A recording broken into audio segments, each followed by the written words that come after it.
Okay, hello everyone, and welcome to The Hype is Real, a podcast for revenue leaders by revenue leaders, brought to you by Outplay and Rev Genius. My name is Sandeep John, and I'm Director of Demand Gen at Outplay, and I'm joined by Jared Robin, the co-founder of Rev Genius as well, on The Hype is Real. And this season, we're speaking to powerful women leaders. Our guest today is a seasoned product and engineering leader who has led teams at Microsoft, Code.org, Zulily, and Amperty, really helping businesses scale their revenue and their teams as well. And at present, Mona is the CEO and co-founder of Falcon.ai, a fabulous intelligent platform for go-to-market teams. We're very fortunate to have Mona Akmal joining for this episode. Welcome, Mona. Welcome to The Hype is Real. Thank you so much, Sandeep and Jared. It's great to be here. Awesome. So maybe I'll take the first question. Let's just start here. So generally we start this podcast with a light question, something that's not entirely related to what we're going to talk about during the course of the day. Let's start with essentially, if you had the power to change one thing overnight in the world of B2B SaaS, what would that be? Well, I'm not a rule follower, so I'm going to give you three. So the first thing I would say is marketing, sales, and customer success need to work as one team, not three teams. We should not be shipping our organizations to the world because our customers don't care about this. Second thing I would change is people should focus on net revenue retention more than they focus on new revenue, because net revenue retention is actually the strongest and leading indicator of the long-term success and health of a business. And then the third thing I would say is revenue operations should report to finance, should not report to sales, should not report to marketing, because they need to be Switzerland. If they are not, no one's going to trust them. Why finance? Great question, because finance does not suffer from happy years that sales leaders do. Finance also does not suffer from territorialism that a lot of marketing leaders do. Finance is all about numbers. There is very little storytelling and a lot more facts, because at the end of the day, if your books don't line up, you're in trouble. It's like legal trouble. So I get that, but shouldn't CRO and COO theoretically be like that as well? That's a great point, Jared. They should be. Unfortunately, most CROs have grown up in sales. And if you've spent a lot of time in a certain discipline, it takes a serious will and determination to transition from your background into a new role. And it takes a lot of purposeful work to transition. I have not met very many CROs that do that. I completely empathize. I'm starting to see the importance of the COO role to be Switzerland. And then you want to talk rev ops. Why don't you just put all ops? Why is business ops separate?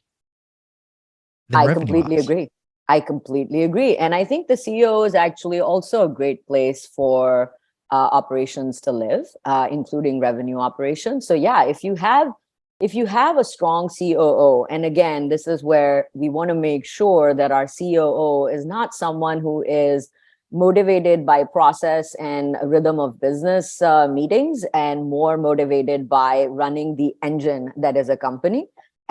If that type of COO is in place, I am 100% with you. All ops should report to the COO. Sorry, if you can't tell, I'm getting a lot off my chest here with with your response there. But let's go back to where you started. You're hired right out of college to Microsoft at 20 years young, moved to the US. How'd you start from scratch and build strong connections? I put myself in a lot of uncomfortable situations that are really laughable. For instance, I'll give you a funny one. I tried a bunch of things that I could never have tried in Pakistan. My first friends were actually a bunch of paragliders because I wanted to learn paragliding. So I failed a lot, crashed into many trees, but during that process ended up making connections with people outside of the Microsoft bubble. Another funny example, in Pakistan. Wait, hold on. Wait. I'm trying to get around. You said I failed a lot paragliding. Yes. crashing into failing paragliding is not failing a test. Correct. It's dangerous. It can be dangerous. But you know what, my meta point is exactly that, which is in order to start from scratch and make strong connections, you have to be willing to take a lot of risk and put yourself in uncomfortable situations and look like a fool, and sometimes, you know, get a little bit scratched physically and many times get scratched emotionally. But you meet a lot of interesting people and you develop I think good intuition about a new culture, a new environment, a new type of society, right? I love that. I've been in the States for 40 years now, as of 2 weeks ago, and I've never gone paragliding. So Oh, Jared, I actually also ended up in a weekend course with the NRA, made some amazing friends there, had never shot a gun in my life. It was yeah, an interesting experience. I also accidentally thought assisted living was for people like me because nowhere does it say assisted living is for older people. So I ended up in it's an the fine assisted print. living. Yes. And I thought I needed all the assistance as a 20-year-old who had never lived alone. Ended up making friends there as well. So made a lot of mistakes and built a pretty healthy network of people that were not engineers and that were not data scientists. And that served me very well in life. I'm surprised you haven't built a retirement product. You know, one of the ideas that I vetted when I was first thinking about Falcon was around elderly care. It's a topic I'm very passionate about, but that's for my next company, not this one. In fact, on that same note, if you could tell us a little bit about where the idea of Falcon, where did that come from? What were you trying to solve for when you were trying to build Falcon out as well? Yeah, so I mean, I think there's the idea of building a company and then the idea of building Falcon. The idea of building a company was I was always a misfit in corporate environments and I was consistently given feedback, you go too fast, you don't have work-life balance. So instead of changing myself, I wanted to be in an environment where those were not disabilities, but superpowers, right? And so company building was very obvious. I'm also a very strong feminist, and it's important for me to lead by example. So that also played a role. And then with respect to what idea to go after, sorry, I do have a chip on my shoulder. I wanted to pursue an idea that everyone automatically assumed was run by a tall Indian man or a tall white man. And my co-founders often confused to be the CEO of the company. So check, mission accomplished. Second, I believe that the modern data stack is a huge fucking scam. We spend so much time building out our data lakes and dumping data from point A to point B and then hiring an army of data engineers and data analysts. And yet business users like me are still shown the same freaking Tableau dashboards from 20 years ago. And to me, the ROI on the modern data stack is really, really low. And I wanted to right size that for companies. And it's a big opportunity and it's a hard problem, right? And that aligns with my personality as well. So It's a lot easier to start a niche company and allow somebody to have a 150th tool in their stack and scale it and get funding for it than it is to stay at the Microsofts and build. But there's also the Microsofts don't have no matter what they say and like the innovation, like that bug to do it. So thank you for jumping in there. So of course. we spoke about, and you just started talking about this. Companies have truckloads of data, often siloed in truckloads of tools. And even if they didn't, there's still truckloads of data, and they extract the data and they store it. But most of this goes untouched. How could we change that? And how can we leverage that right data correctly? That's a great question. And I think that this is sort of almost like at the level of a social change that has to happen. People's relationship with data needs to change, right? It's comical to me that we say, oh, the data isn't clean enough, so I'm just going to rely on my intuition, which is arguably worse than what the data is telling me. So we hold data to a standard that unless it is perfect, it is unusable. Yet we don't hold ourselves to that standard of unless our thinking is perfect, it's useless. We don't, right? So my one sort of answer to that question, there are many answers to the question you asked. It's a huge question, is people need to think about data as being directionally accurate as opposed to precise. If it's wrong in exactly the same way all the time, it doesn't really matter, right? Because what you're really looking for is not a number. What you're looking for is how that number changes over time. So if it's off by 20 in perpetuity, who gives a fuck, right? Is the line going up or is the line going down? So I think that's one big thing we need to reset on. Second, I don't believe in data cleanup projects because data cleanup projects are like taking a shower. It's not like you're going to take a shower once. The second you take a shower, you start sweating, and then your path to getting dirty begins, right? So this concept of we are going to do one big data cleanup and then our data is going to be perfect is an idealistic way to think about things. So I believe in figure out how you want to use the data, make sure that the data is directionally correct, and only clean data marginally so that you get to directional correctness, and then you are off to the races.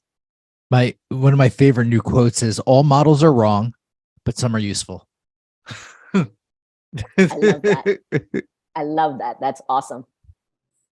Now, one thing, Mona, as well, is the fact that nowadays there's a lot more conversation about people, about culture, and sometimes that can really make or break an organization as well. So, what do you do in your capacities? How do you find the right kind of people, and what do you look for in individuals when you hire them? Yeah, so I think that, we are very blessed. We're a geriatric team, or at least we like to think we're an older team, right? Our first 10 people, we've all worked with each other before. We're in our 40s. So I think all of us have learned a lot of lessons on what bad culture can do, and also where not to reinvent the wheel, right? So for instance, performance management seems like a great idea, but when you have had 20 years of experience writing performance reviews and receiving performance reviews, you know what trash it is, right? It's just absolute garbage. It's one of those common sense things that is completely useless. Status meetings, also conventional wisdom, total fucking waste of time. So I think for us, culture has been about, we did not come up with values. We don't believe in values. We believe in operating principles, which is how you behave. What you believe in your heart is for you to know. How you behave is for us to observe and interact with. So we focus on operating principles. Second, we did not come up with aspirational operating principles. We literally came up with the principles that represent the first 5 people of the company. We are radically transparent, so it is not difficult for us to live that operating principle because it's who we are already. So really not focusing on having operating principles be things we aspire to be, but rather things we already are, because it results in an honest assessment of our real culture. And then last is, we're very rigorous in our interview process and in our reinforcement process once people are brought in. We test for our operating principles. And again, one of the benefits of having a bunch of people that worked at Amazon for a long time is we borrow the best practices we've picked up from phenomenal companies and apply them to Falkon. So we are radically transparent. Everyone at Falkon loves their craft. They're not doing this for the money, like money would be great. We tend to live by the golden rule. It's very simple. We tend to deliver results with urgency.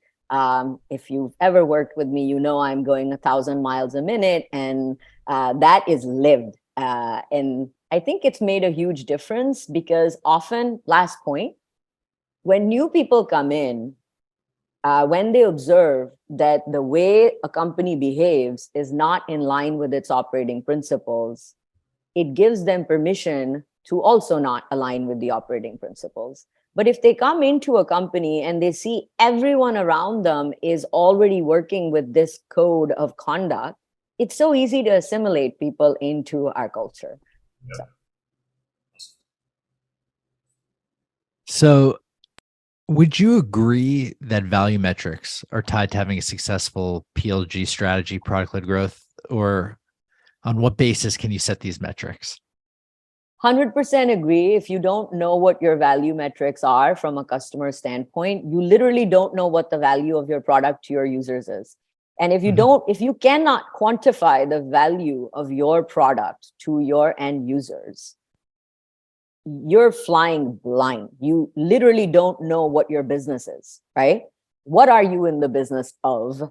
That question. So value metrics are, to me, not just important for a PLG go-to-market motion. They are important for any company, even ones that don't have a PLG motion, right?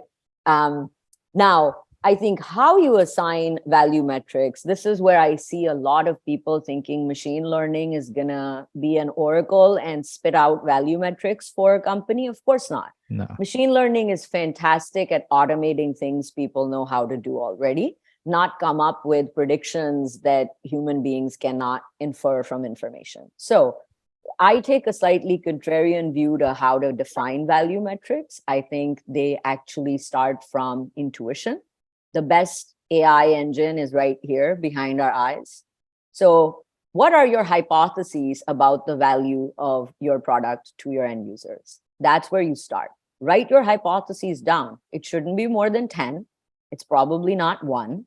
So write down what is valuable about your product to your end users, and then look at data to figure out, is there a correlation between your hypotheses and long-term customer engagement?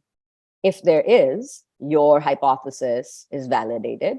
And I won't get into the causation versus correlation because there's a human being looking at this. This isn't an autopilot system, right? So that's how I would go about defining value metrics. Yeah, and you bring up such great points. And setting the right metrics are the single most important thing you could do as an org for growth, because that's where everything is going with. And I love your recalibration part, because I remember like Pinterest had an example. They're like, do we measure how many pins are here or how many people are showing up? And you know, it's important for everyone listening to understand how nuanced this could be, right? Because like, hey, this is how many times people are showing up. This is how many times people are pinning. This is how many boards that they have. Which one of those is right? Totally. And it's okay to say that, like, you take a guess day one and then you figure it out, right? Completely. And I think the nuance is so important. I'll give you an example. This is a question I like to ask in our interviews. Let's say you're the PM for Google search. What is the value metric for Google search? Is it that someone is searching for the same keywords over and over again? Because if you purely look at it by number of searches, that's bad, because if someone has to search for the same keyword 10 times to get a result, your search engine's not performing well. But you also want them to come and search for all types of things. So, you know, that's the nuance. It's not number of searches, it's number of disjointed searches. So how do you assess what a disjointed search means? Like, I was looking for socks, now I'm looking for new music. Those are disjointed searches. Okay. But now if I was looking for socks and I was looking for shoes, is that disjointed enough or not disjointed, right? So it gets really fun and analytically interesting to figure out your value metrics, but you got to start with a hypothesis. What are people, what's the number one thing you're seeing people do wrong here with setting that metric? Yeah, I think that a few things. One, a lot of data people love coming up with one unifying metric. That's a total waste of time. For any product that has a high level of complexity, it's often not one metric, it's a set of metrics. But they try to come up with like a composite metric that takes all the elements of and that's a huge intellectual boondoggle. It does not serve the business at all, right? Have 10 metrics, don't have one, but don't have 100 either. So I would say that's one common mistake that I see. And then another common mistake I see is people log so much data without ever asking themselves, how am I going to use this? And unfortunately, that creates analysis paralysis, because if I have collected every potential user action that a user can perform in my software, in my service, now I'm like, oh my God, I could use this or this or this or this or this. We've all read the book, right? More is less, or less is more, I guess, right? We have to be able to start from, how am I going to use the information? And if I can't come up with a good reason why, don't collect it. I've been guilty of being in marketing. I've been guilty of one of those who's trying to get as much information as possible. And I've also had to come down to that stage: do we really need this dashboard? Is this graph even necessary? Is it going to do anything for us in life? If not, just get rid of it. Because I realized at one point there were just so many dashboards and so many of everything. Couldn't make head or tail of what is it telling us, or what decision we can make based on that. So yeah, Yeah. sure, several people do that as well. This reminds me of my first day when I landed in the US. I went to Albertsons. I had never been in a grocery store like that. I stood in the cereal aisle and I was overwhelmed. I came home without any cereal because I did not know which cereal to pick. Because just remember, in Pakistan, we had one cereal. It was called Army cereal, and it was just cornflakes. That was it. So really, more choice is not good.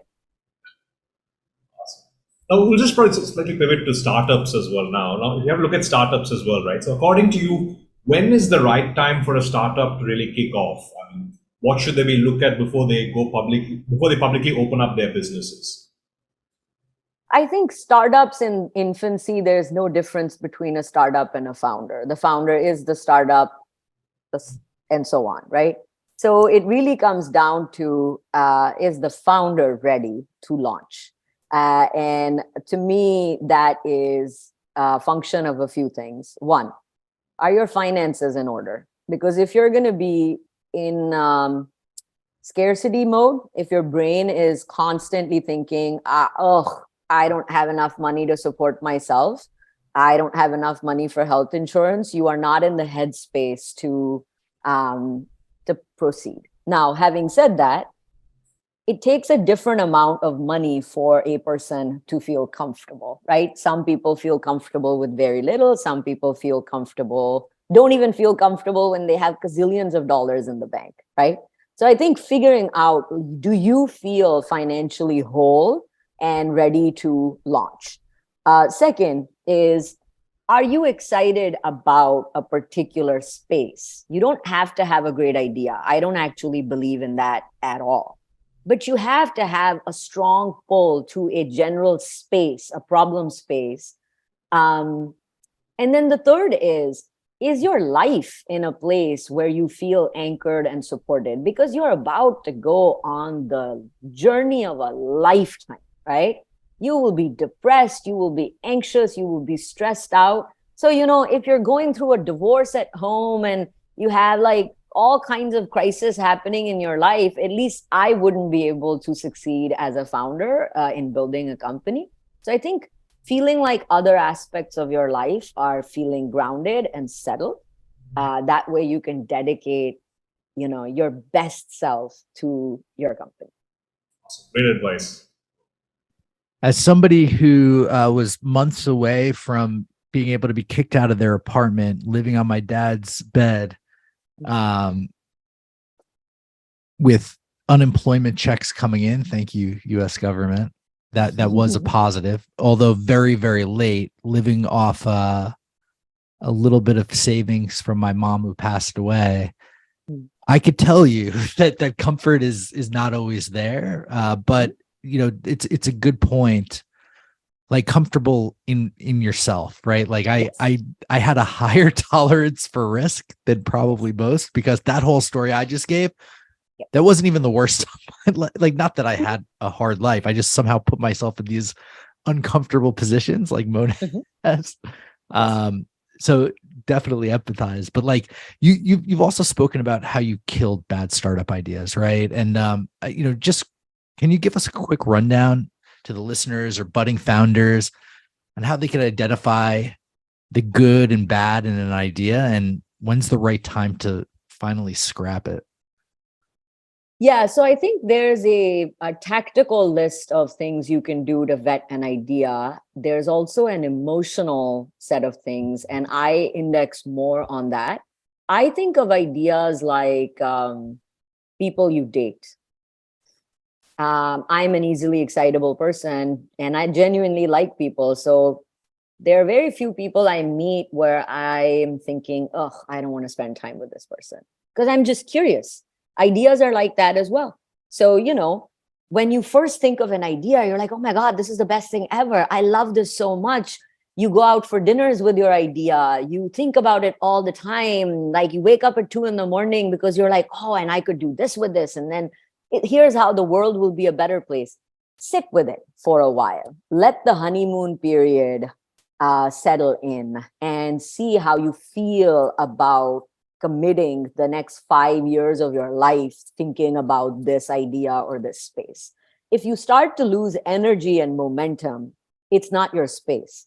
If you start to feel more excited and more invigorated, the more you think about a space, the more excited you get about it.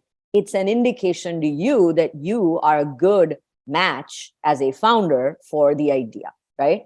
So that's the emotional part of it. Then there's the tactical part, which is you can be, I personally think you should pick a space instead of picking an idea. An idea is an initial hypothesis on how to enter a space. So in my startup vetting, I was actually ruling out spaces instead of ruling out ideas, right? There were 10 ideas I explored in elderly care. And I walked away from all of them, even though they were all fantastic potential businesses, because emotionally, it was too hard for me to think about those ideas because I kept thinking about my mom and how she was getting old, right? It wasn't giving me energy. So, however, the tactical stuff is, one, I'm a big believer in fake door testing, which is create a fake website that has your value prop. You are a company. That's your idea. It helps you refine your pitch down to a tagline. It helps you really get crystal clear on who your audience is, and then run a quick ad campaign on LinkedIn or Facebook, whatever your audience is, and look at some of your conversion metrics. That's the cheapest way to get signal on demand, right? Another way I tested ideas was who's my buyer and who's my user, and I'm going to tap into my network and my friends' networks to talk to at least 20 people that belong in each of the personas I care about. Because when you talk to 5, patterns don't emerge. And talking is not like I just show up for coffee and ask you stupid questions like, Jared, what is revenue operations? That's not why I'm talking to you, right? Being able to ask good questions that are helping you validate whether there is a problem that is worth solving and what the ROI on that problem would be. And then last is ask people if they'd be willing to pay you money. Like ask them to give you $5 for something, right? Whatever your idea is, $5, $10, whatever. Because a lot of people will tell you your idea is amazing, but when it comes time to writing a check or giving you cash, they back out. And that is the hardest and coldest signal you can get on whether your idea has legs or not, right? So those are just some tactics to rule out bad ideas. I love those. I'm always shocked because the idea to test ads is exceptional. I'm shocked why more in-person retail doesn't test it before deciding on a place. Like it is, should we open up a place in Houston, Texas? Mm-hmm. 10K budget. We'll know. Mm-hmm. Yes. Yes. Oh, speaking of places, this was a fun one. One of my ideas when I was looking at elderly care was actually like a WeWork, but for elderly people. So it was called Third Place, which is your first place is your home. Your second place was your office. Your third place is this place you go to. And so I ran a bunch of ads that were about testing what the right location of it would be. And I pretended like I already had those locations. Yep. And it gave me really great signal on which towns and cities would be amenable to an idea like that. On that same note, my brother and my father just played Beatles medleys for my grandma at her retirement home. I love it. When we're not being recorded, we have a ton of jokes to talk about because they had a blast. Mona, one thing that nowadays I think we speak a lot about mental health in general, but if you had to, like, for example, we don't talk a lot about mental health with regards to startup founders, especially given the fact that there's so many things, so many variables to be thinking about as well. So do you have any advice for startup founders on how they can keep a check on their mental health? It's hugely important. And honestly, I think 9 out of 10 times companies that go under, it's a reflection that the founder was not prepared to deal with the mental health challenge that was in front of them, right? So I think for me, it's been really, really important. I have a therapist. I speak with her every Friday. I don't care if there's an investor call. I will never miss my session with Mary at 8 a.m. on Friday. My whole company knows about it, so no one dares to put anything on the calendar for that. Second is talk to other founders. Most of them will posture because unfortunately in the founder community, most people they feel so judged on a daily basis by themselves, by investors, by customers, that we've learned to just always be on, right? Do the jazz hands all the time. But if you can find a couple of founders that are willing to be vulnerable with you, that becomes a phenomenal peer group. So for instance, for me, Sean, who was the founder of Outlier, is a wonderful person I can talk to about anything, including, I don't know what I'm doing with my life and why did I make this decision? Working out, super important. Physical fitness does really help mental fitness. And I don't personally believe in a lot of vacations and time off because I'm just not wired that way, but I hear it can be impactful being able to step away from your day to day. And then last I would say is, so I started doing this this year, actually. Every quarter, I do a 3-day quiet period, which is no stimulation, no business stimulation, no personal stimulation, just sit with your thoughts. A lot of feelings come up, a lot of things that need to be purged get purged. And lastly, I mean, I have to say this. I think Do you not talk during help. these? Do you not talk during the 3 days? I try not to. Just kind of like settle down a little bit. Like right? not say a word to like the barista getting coffee. Like I mean, obviously you have to order it and stuff, but like, yeah. is it? No, it's not that. It's not like a silence fast Right. or anything, but it is generally like, don't book your calendar with friends and idle conversation. Just try to rid yourself of all distractions and all stimulation so that you can hear your mind and you can hear your heart, right? That's super important. So, and I was going to say medication does help. Like last year, I decided I needed to take anti-anxiety medication, and it's been a game changer for me.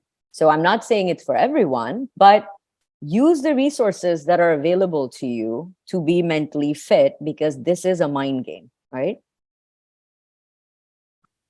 Well said. I'd like to add that it's an emotional game too, which is that deeper level.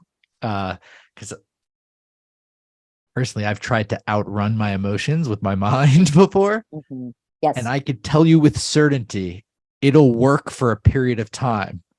And 100% sure you're not outrunning at least totally in my agree. experience. Totally but agree. Like I have, you know, a really important question regarding women in high tech companies, right? Like we're not seeing enough in the leadership of women. Mhm. How can we break the stigma that high tech companies can only have men seated at the table? How could we put more women there? I think it's a few things in my mind. It makes me very sad to see, the women's conferences and how only women attend them.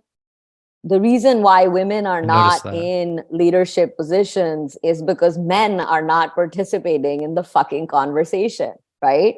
So we have to get men to be attending these conferences and learning about the unconscious biases and the microaggressions that make life so difficult. Like, for instance, I'll give you an example. I was interviewing someone a couple of days ago, and to me, this is a microaggression. The guy kept interrupting me. Like, I, I'm trying to get a question in, and he would not let me finish the answer to the question. Then he asked me a question saying, how do you think your culture is different because you are a brown woman? Like, what the fuck are you talking about, man? What that tells me is all you can see about me in this entire interview is that I'm a brown woman. I don't actually want to talk about the fact that I'm a woman or the fact that I'm a woman of color. I'm a person, right? So I would say men need a lot more training. We send women off to train about an issue they deeply understand because they live it every fucking day. It's We need the other 50% of the community to be going through intensive training. Second is, my ask for women is, yes, it is 10 times harder. Get over it. Stop feeling sorry for yourself, because the women before us, it was 100 times harder. And the women before them, it was 1,000 times harder. They didn't give up. That's why you and I are talking today, right? We cannot give up because that's how we pay it forward. And honestly, that's one of my biggest motivations and why I will never give up and I will never opt out, because you cannot possibly change the game if you don't play the game, right? And playing the game means understanding what the rules are and being able to work within those, even though it's not fair. Life isn't fair. You still persevere. So, anyway, I I get very emotional about this topic. Sorry. I you're speaking to a member of Women in Revenue. Yes. I went on their website and I realized I could join. There's an allies part, so I joined. And then I felt real weird when I was introducing myself. I'm like, did I get in here? But like, but they all emojied me. They said, Yes. we know Rev Genius. And I'm like, okay, cool. Like Mhm. it was awesome. And Mhm. and you're reminding me to stop by and ask how I could help. And Jared, I mean, you're a phenomenal example of this, right? I've written about this on LinkedIn as well. Uh, Men sponsoring women is the fastest way for the landscape to change. Sponsorship does not mean giving idle advice. It means literally grabbing someone's hand and saying, this is your next goal, and I'm going to help you get it, right? That's sponsorship. Men, I want every man that's listening to this podcast to ask themselves, what woman are they sponsoring in 2023? Pick one woman, get her to the next role. Provide the mentorship, provide the network access, provide the intensive coaching, provide all the feedback that she needs. But your goal should be, did you get her promoted to the next level of leadership? If you succeed, you should consider yourself an ally. And if you didn't, you're not doing your job. I'm cool ending on that note. Awesome. That was powerful. Thank you. That was awesome. Thanks a lot. I think with that, I think we can call it a day. Thanks a lot, Mona. It was a Awesome. pleasure having you here.